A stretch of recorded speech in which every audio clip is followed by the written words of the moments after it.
No, but I think there's a serious problem at Riot Games where they don't consider that top lane exists when balancing champions. Like, oh, we should make a champion who can poke really hard, who also gets a shield, and also he gets a movement speed buff. It's like, okay, but how do melee champions fight him? Yeah, but he's a mid laner. Why would they take him top? Because it sounds like he's really good top. But no, he's a mid laner. Why would they take him top? Same thing happened to Cassiopeia, same thing happened to Ryze, same thing happened to Vlad, same thing happened to Kennen, same thing. They have decades of experience fucking over top lane because they want a champion to be viable mid.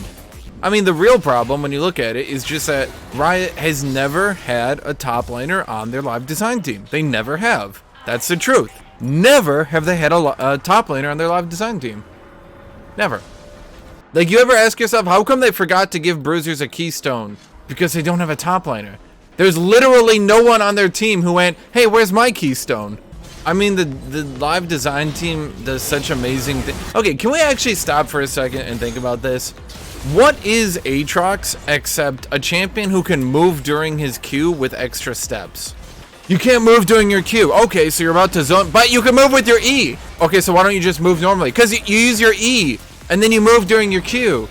That just sounds overly complicated. No, it's like super cool. And then we'll push him to a 50% win rate, but he'll be blatantly too strong in competitive play, so we'll have to keep nerfing him in solo queue because we made him too reliant on your team to hit his abilities normally. Okay, I actually didn't see the Evelynn. I looked up at the Yasuo to Q through the wall, and then Evelynn just kind of stealthed and killed me. Guys, I have a crazy idea for a champion. Is it just Evelynn? No. Is it just Evelynn before we nerfed her to not have a stun and stealth? No, it's Evelynn, but she has a stun and a... Oh. Well, let's do it anyway. Okay, charm. Not stun.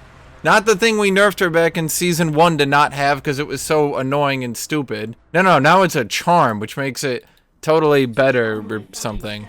Yeah, it is always something with me, because half the fucking problems with the game we already knew were problems. We already knew that a stun from stealth was really annoying and stupid and would break the game. We already knew that Kennen shits on top laners with his current kit. But what does Riot do? What if we make a minor change to Kennen's E and then push him back to being viable? But like, it doesn't actually change his kit and he's still completely overpowered against bruisers. What if we change nothing about Jace and then just make him buffed again? What if we just put Season 1 Evelynn back in the game? But also now she has an invulnerability. What if we make another hyper mobile 80 carry hyper carry? But this time it'll work, I promise. See, this is why tanks need to be neutralized. Tanks fundamentally are bad design. They work better in an organized team environment with a game that doesn't have voice chat. If you're not gonna give your player base the means to play together and then make an entire champion class that plays really overpowered when they play together, you're probably gonna end up with a class that's constantly broken in competitive play, yet is completely useless in solo queue. Back in Season 4, wow, tanks are overpowered competitively, we need to nerf them. Back in Season 5, wow, tanks are overpowered competitively, we need to... Back in Season 6, wow, tanks are overpowered. Back in Season 7, tanks are overpowered. Back in Season 8, and then in Season 9, I guarantee it, they're gonna be like, hey, what if we buff Sejuani again? While making no actual changes to her kit. They specifically buffed tank killers for worlds to counter tanks, no tank killer. Here's the problem. I'm going to show this to you in paint so you guys can understand why Darius isn't picked competitively. Okay? This man is Darius, and this will be a tank. And Darius swings at the tank, and he does 1,000 DPS. And the tank is like, no, I only have 500 DPS. But then something happens, Twitch chat. The 80 carry from each team stands behind them, and he does 2,000 DPS. And he does 2,000 DPS. Oh, but wait, he has minus 80% damage taken, and he only has minus 60% damage taken. Well, it appears that Darius actually takes more damage now. So, despite being an anti-tank, he's actually being outperformed by a tank. Oh yeah, and 5,000 HP. While Darius has 3,000. So, shockingly, once again, as was seen in the last 8 seasons, tanks continue to outperform anti-tanks just because of how the game functions.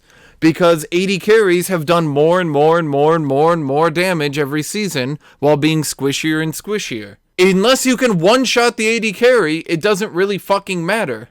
Now, if you can one-shot the AD carry, maybe you'll be picked. Unfortunately, mages do that better than everyone right now. So we're basically in a tank AD carry mage setup. Sometimes Aatrox gets through. Sometimes Urgot gets picked. Except Urgot explicitly has 25% health true damage, which drastically helps him narrow the gap between him and a tank. Here's my opinion. Here's my actual opinion. Listen to this. Listen to this. Melee champions that build Black Cleaver should shred armor by an additional 6% at max stacks. Ranged champions should not. That means that melee champions like Renekton and Aatrox and Urgot, etc. can shred tanks' armor by 30%, giving them a large... What's the right way to put it? Helping them close the differentiation between their mitigation and a tank's mitigation in team fighting. Then tanks would be completely useless in a split push situation. Oh no! My team fighting champion that I picked for team fighting that uses team fighting isn't as good 1v1 as the 1v1 champion that was picked for 1v1ing in a 1v1 situation. Why is my team fighter not as good as that 1v1er? Ornn ults into the middle of a team fight. He's like, yeah, but I'm not as good 1v1 as Fiora, so I need to be buffed more. I like this fucking idiots in chat. Guys, if you make split pushers better at their jobs, tanks will instantly be 100% useless. There is no middle ground. Tanks will instantly be literally unplayable. Holy shit, Twitch chat. Here's my opinion on Twitch chat. Here's my actual opinion, alright? Hear me out on this one, Twitch chat. When you guys see a League of Legends competitive game, you see someone like picking Fiora, trying to split push, and you're like, boring.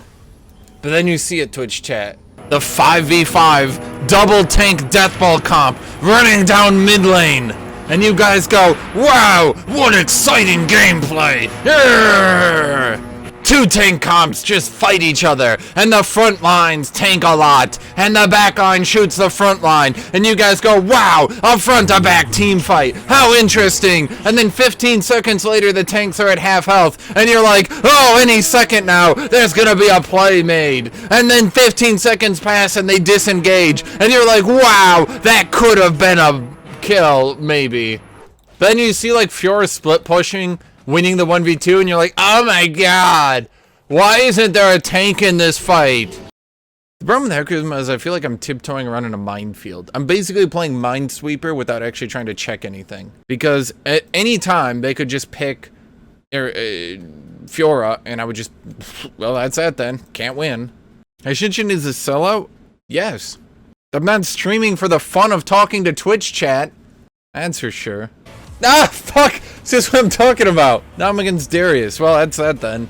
See what I'm talking about? It's just, I feel like I'm tiptoeing around a minefield when I play Hecarim.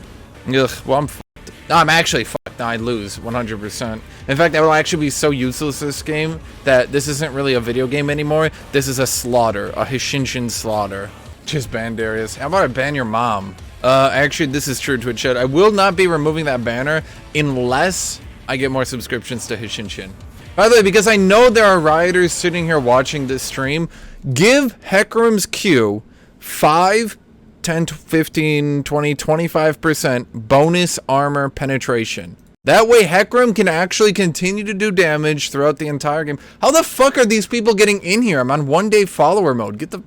Anyway, give Hecarim bonus armor pen on his Q so that he can continue to do damage throughout the game, and especially to champions like Darius and tanks, he can actually hurt them. Right now, Hecarim is no armor pen, no percent health damage, no scaling damage whatsoever, and if it gets out of the early game, he just becomes a useless piece of shit. Hecarim does not shit on Twishy. Okay, you know who shits on squishy champions? Kha'Zix, because he just straight insta-gives them one hit and they're dead. That's who shits on squishy champions, not the dude who's like, I'm charging my charge. I will now be running at you really quickly with my charge. I'm charging. Any amount of slow will drastically reduce my damage and make this not kill you, so I hope you don't have any slows.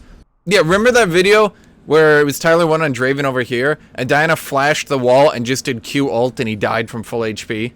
Just Q ult and he was dead. That's who kills squishies, Twitch chat. Not the dude who'd be like, yeah, I'm charging at you, better not throw your Draven axes. Oh, you did. Okay, I'm gonna walk away then.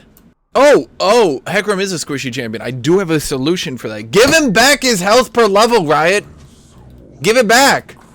You only did it because Frozen Heart was overpowered. Then you nerfed the fuck out of Frozen Heart. Then you gave everyone a billion different ways to penetrate armor anyway. Nobody even builds Frozen Heart anymore. You see it on what? Like, sometimes you see it on Scion. That's about it. Give him back his health. Damn. Alright, Twitch chat. I'm going to engage Hecarim Dodge Darius Protocol number 97. We're just going to push the wave rather than fight him. Ooh, good hit. Thank you, me. Wait, that hit me?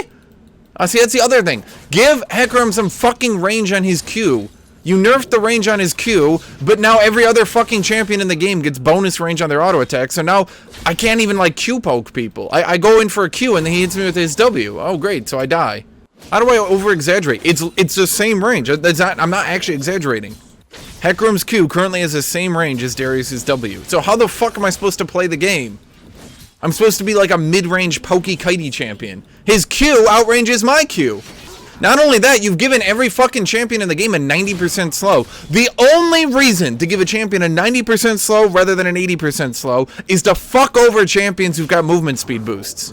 So you basically said, wow, it's totally okay that Kha'Zix fucks Hecarim, but dear God, we need to make sure that Akali is true stealth, lest champions randomly counter her. Did I get him? No.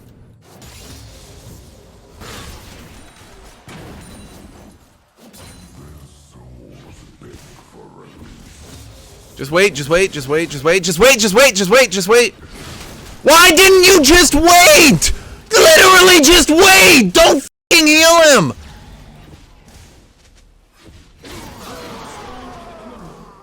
That's why we need voice chat, Twitch chat. Bonus armor pen on my Q so I can play Hecarim in the late game. I love this champ. I want bonus armor pen on my champion so I can play in the late game.